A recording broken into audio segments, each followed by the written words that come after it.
तीज प्रताप महाजगवंदन। तो मेरे भाई बहन, हनुमान जी महाराज को 3 उपमा दिए। पहला बोला शंकर सुवन केसरी नंदन। हनुमान जी महाराज रुद्र 11वां अवतार है, 11वां अवतार।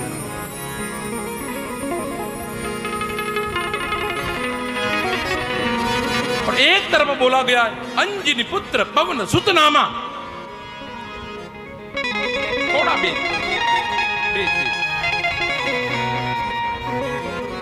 अंजनी पुत्र पवन सुत नामा। एक शंकर जी का अंश बताया गया शंकर सुवन केसरी नंदन, और एक तरफ बताया गया अंजनी पुत्र पवन सुत नामा।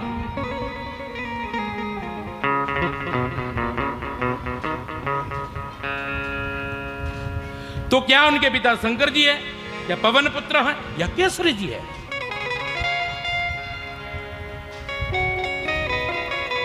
देखो, पैसों से आप बिस्तर खरीद सकते हो, लेकिन तंदुरुस्ती नहीं। पैसों से आप बिस्तर खरीद सकते हो, ध्यान दो,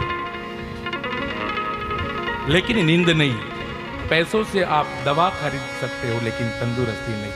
पैसों से आप पुस्तक खरीद सकते हो, लेकिन ज्ञान नहीं।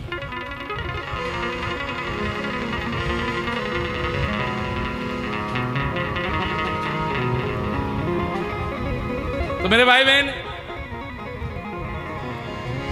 शंकर सुवन केसरी, शंकर सुवन केसरी नंदन। तो हनुमान जी महाराज को 3 उपमा दी गई है बाप। तो क्यों? ये प्रकृति के देवता कौन है? हनुमान जी महाराज। यदि आप नदी नाला तालाब को गंदा करोगे ना, तो हनुमान जी महाराज कभी प्रसन्न रहेंगे नहीं बाप। उनको प्रसन्न करना है तो प्रकृति को पूजिए आप, प्रकृति को पूजिए। ये प्रकृति के देवता हनुमान जी महाराज है। उनके पिता कौन है? पवन।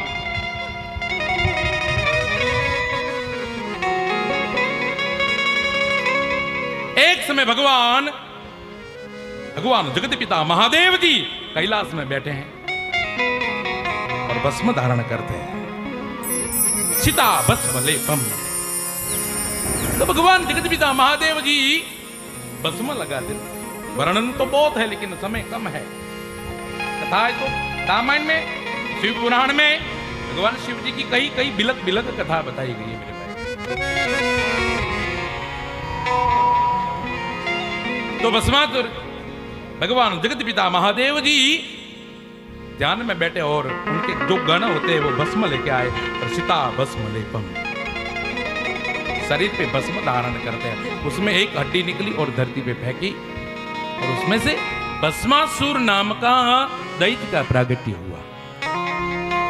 देखो, कथा बहुत विस्तार से है, लेकिन समय कम है, उनके अभाव से विस्तार से कम है। ओके, कोई बात नहीं, आपने मुझे आदेश दिया था, हो गया। चलो, आज भले 9 बज जाए, कोई टेंशन नहीं ना आपको। हाँ,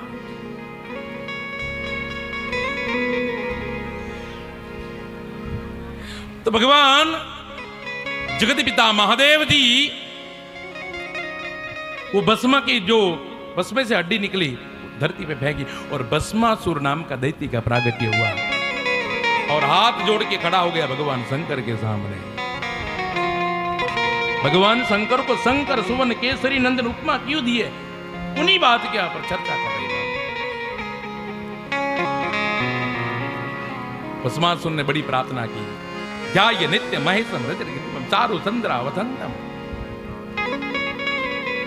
हमारे इस कथा के अंदर जो वरुण याज्ञ करते मेरे सभी ब्राह्मण देव विप्रगण कहां है? अक्षय ध्रुवे जी, वो ज्योतिष आचार्य बाप अक्षय ध्रुवे जी, बीच में नहीं लेना चाहिए, लेकिन बट मुझे ऐसा लगा कि उनका भी आज थोड़ा। अक्षय दुबे जी वो यज्ञाचार्य बाप, एक बार उनको भी मैं हृदय से अभिनंदन करता हूँ अक्सर। बहुत बड़े विद्वान है, उनकी सभी टीम, सभी विप्रगण को मेरा व्यासपीठ के नमन है, वंदन है। आइए मोड़ दो।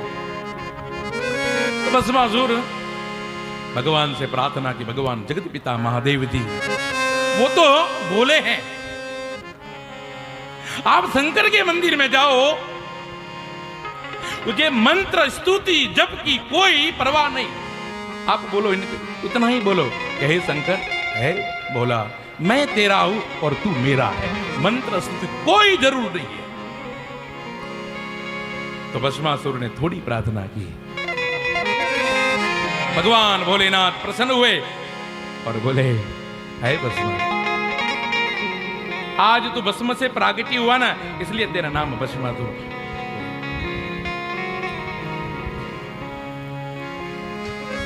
बोले मुझे कोई ऐसा वरदान दीजिए कि जगत में कोई कार्य कर सकूं। तब भगवान प्रसन्न हुए और भस्मासुर था, उसकी नजर भगवान शंकर जी के गले में जो हाथ में जो कंगन था ना, कंगन उस पे पड़ी। बोले महादेव जी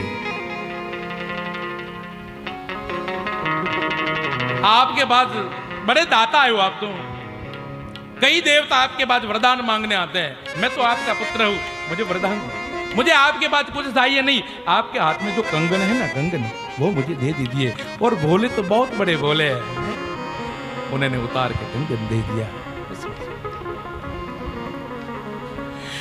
बोले महादेव जी ए शंकर जी आपने ये कंगन तो मुझे दे दिया, लेकिन इस कंगन का प्रभाव क्या? बोले ये कंगन आप किसी के सर पे हाथ रखोगे ना तो वो जल के भस्म हो जाएगा, जलकर भस्म हो जाएगा। मैंने तब भस्मासुर ने कहा हे भोलेनाथ जी, हे शंकर जी, एक काम किया जाए, पहला प्रयोग आप पे किया जाए, ये कंगन सत्य है नहीं है, ये प्रयोग पहले आप पे किया जाए। और कैलाश छोड़ के आगे भगवान भोलेनाथ और पीछे भस्मासुर। भस्मासुर को तूने कंकण दिया, भस्मासुर को तूने कंकण दिया, भस्मासुर को तूने कंकण दिया, भस्मासुर को